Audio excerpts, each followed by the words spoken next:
We are on Ile Saint-Louis, headed towards Ile de Cité.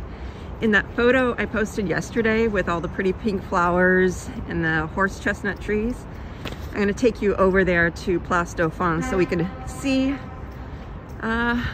maybe signs of spring.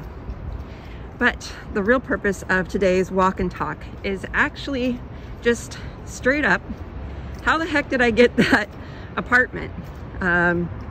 I'm just going to be sharing with you today all of my tactics. No fancy songs, no fancy music. It's just straight talk today. We are going to break down how I found my new apartment.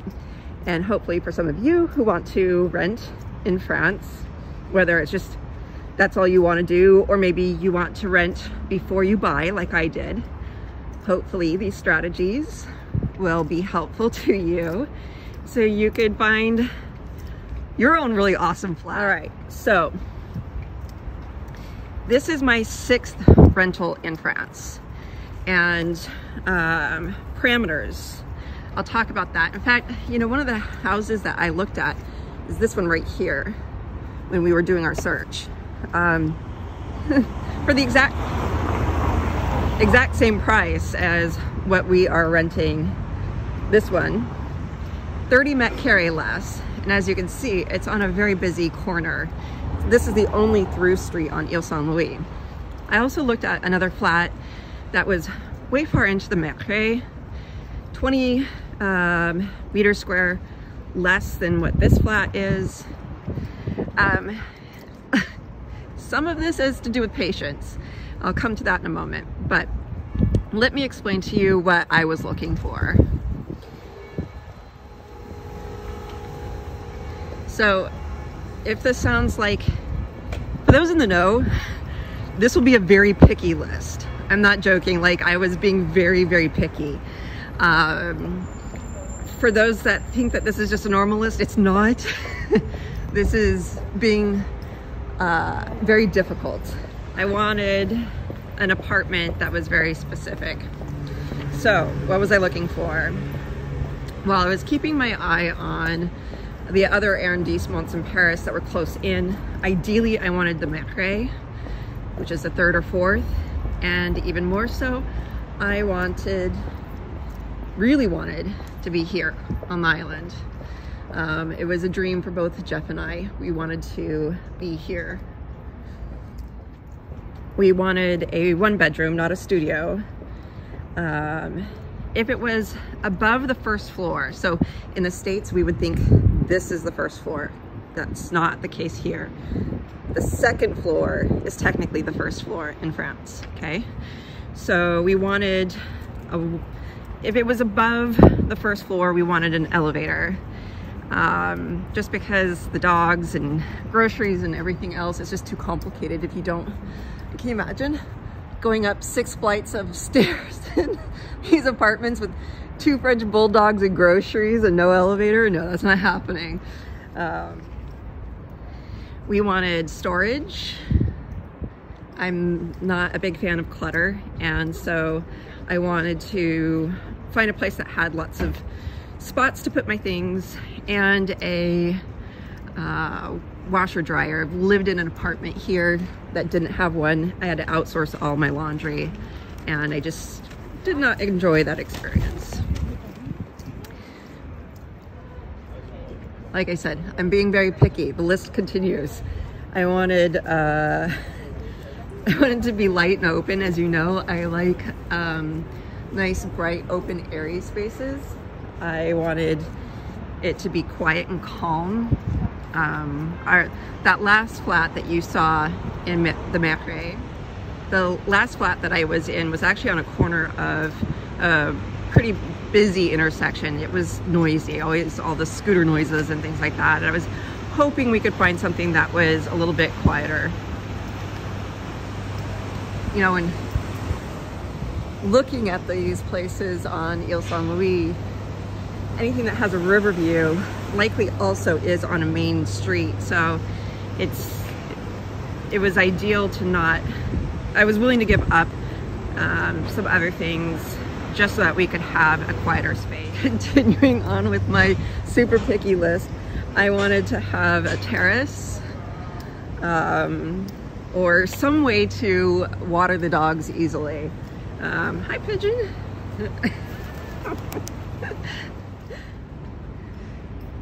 You know, at night, late at night, 10, 11 o'clock, you want to go to bed. The dogs need to be let out one more time, and it's just, you know, the day-to-day logistics, right, of whatever it is that your life is about. And I wanted, ideally, to have a way to not have to gear them all up and go all the way out to the street if possible.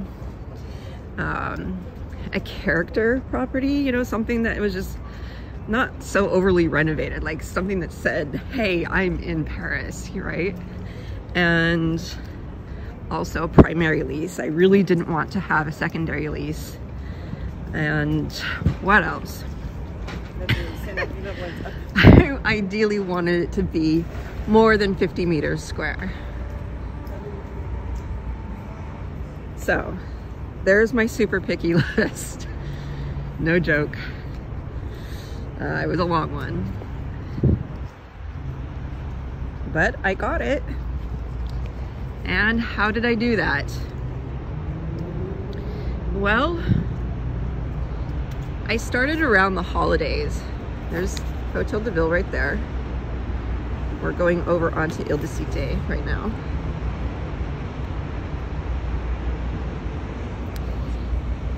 Yeah, I was out in Brittany for the holidays, and that's when I started the search. And that's because the goal was to find a place before May. Like, legitimately, yes, I was anticipating the search to take that long, December to May. So, and also had a plan B in the case that I wasn't able to find what I was looking for.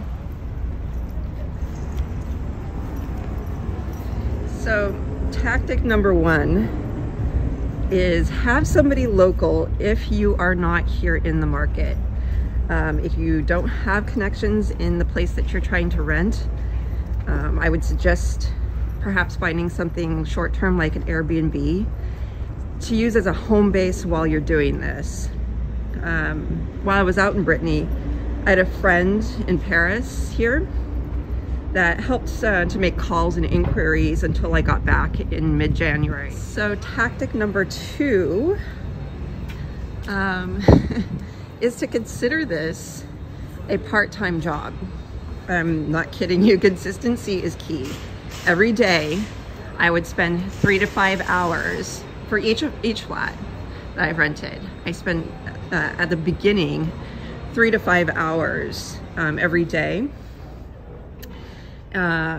Just reviewing different sites, seeing what's been listed, what's been added, what's changed, and using those also for my next tactic.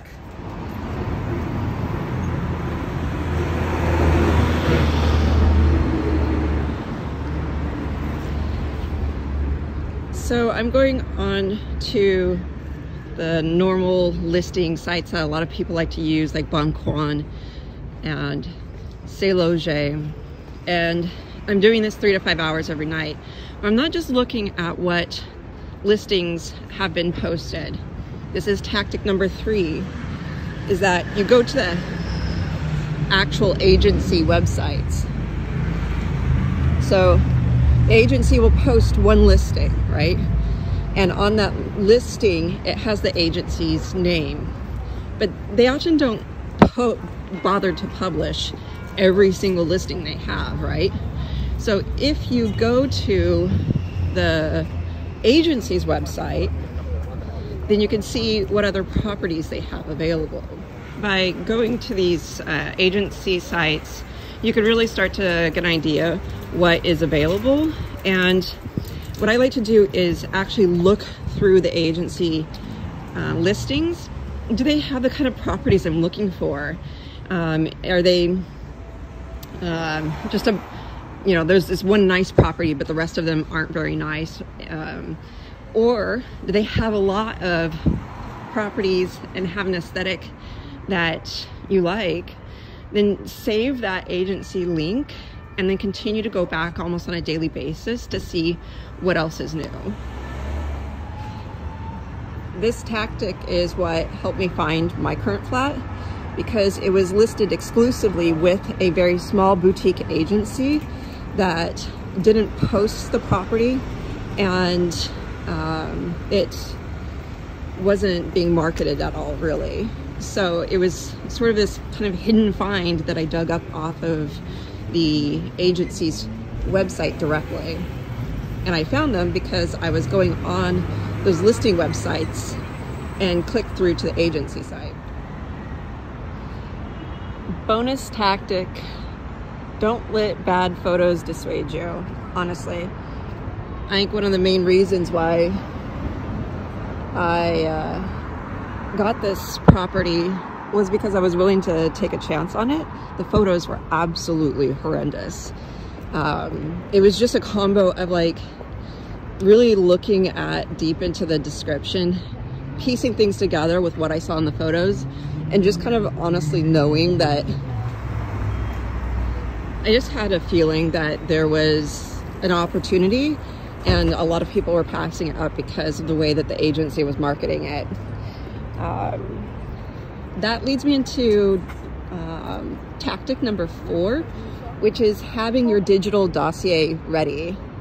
In the States, for real estate, whether you're renting or buying, there's kind of a shopper mentality that you can kind of shop around a little bit first and then perhaps figure out what you want, maybe put together your financing a little bit later on, then talk to the bank. Whereas here, that's not how you do it. You have to be completely prepared with all of your documents and prove that you have the finances ready for this situation.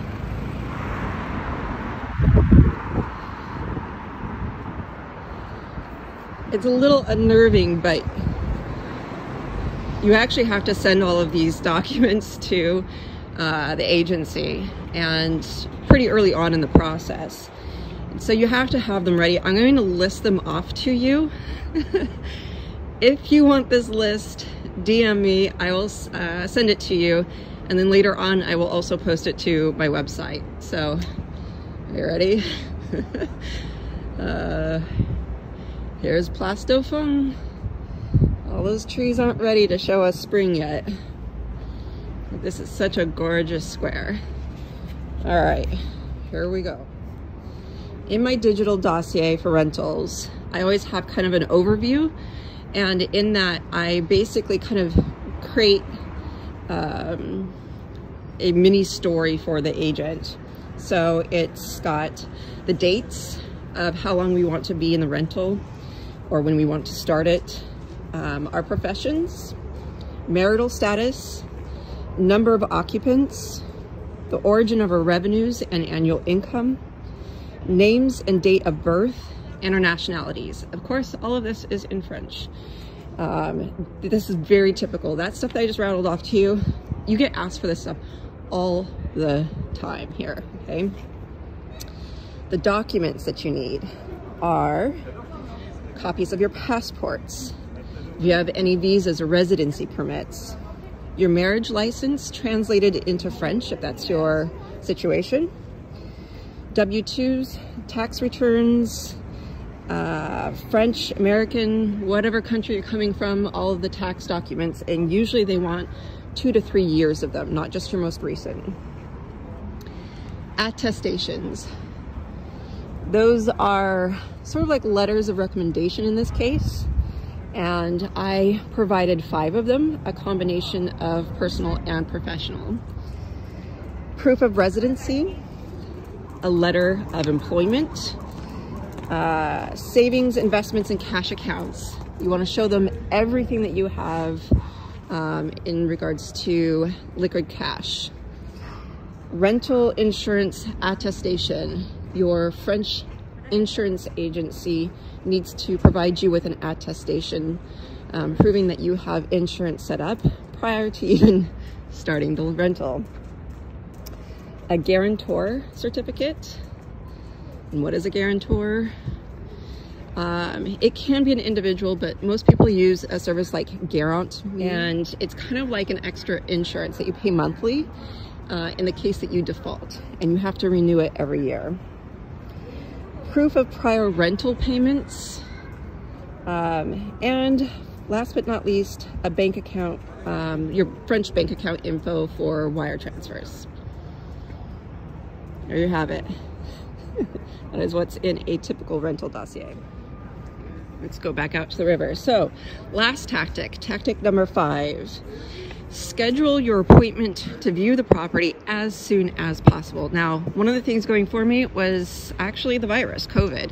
There's excess inventory in Paris right now. I did it right around the holidays, so people weren't really kind of actively renewing their searches. And, you know, in every single case, I have been probably the first person in the door because it's a first come first serve situation here. If you put in the application first, that puts the process on hold. They go through and review it. If you're denied, then that reopens the property back up to other applicants. So really getting your foot in the door first is crucial, because it just means that you have the opportunity to say yes or no right then and there. But that also means that you have to be prepared to give a verbal commitment on the spot. Now, you can always back out of the deal later on after you ask some questions and you just feel like it's not the right fit, but you really do need to be prepared, if it ticks off everything on your boxes, to say to the agent right there and there, yes, I want this house, I'm going to submit my application, I'll send you over my digital dossier right now. It needs to happen that quickly.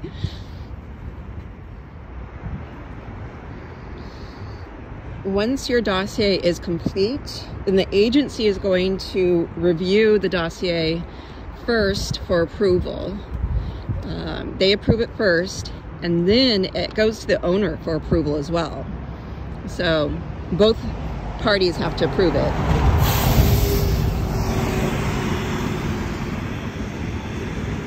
After they have both approved it, then the lease is drafted, both parties sign it, and then all the deposits and agency fees are then transferred over from your bank. Last but not least is inventory. Inventory is a process here in France for rentals where literally everything in the house is inventoried, down to the number of forks, if the kitchen's outfitted, plates and dishes. They take photos and catalog every nick and scratch, no joke. There's a nick on the door frame, they take a photo of it. And anything that changes while you are there in that property, then you have to pay for upon your exit. The house absolutely has to be returned back to the agency in the exact same state that it was in. On average, the inventory process seems to be about 3 hours. A good agent will move through the property pretty quickly, has already been familiar with it. I highly, I can't tell you enough, take videos of the property as the agent is doing it, because their photos is the only record of it. If you have video to supplement their photos, that is a huge win for you, because then you can go back later on and say, hey, no, this is not something I did, this was here before. Just follow behind the agent. You need to protect yourself through that process. After inventory is over, the agent will hand you over the keys, show you anything that's unique to the property, and now you are officially a renter in France. So what did you think about this? Did anything surprise you? Anything just really stick out to you? Perhaps you're feeling a little overwhelmed? Or maybe you're just like, you know what? I'm so okay with this, I'm gonna do it anyway. Which I absolutely applaud you, because I did it. And so can you. So I hope these tactics help. And if you have extra questions, be sure to let me know. the Q&A will be added to the end of this video as individual slides, okay? Thanks so much for being here. Bye for now. Woo! Right? Bisous and big hugs from France. Love y'all.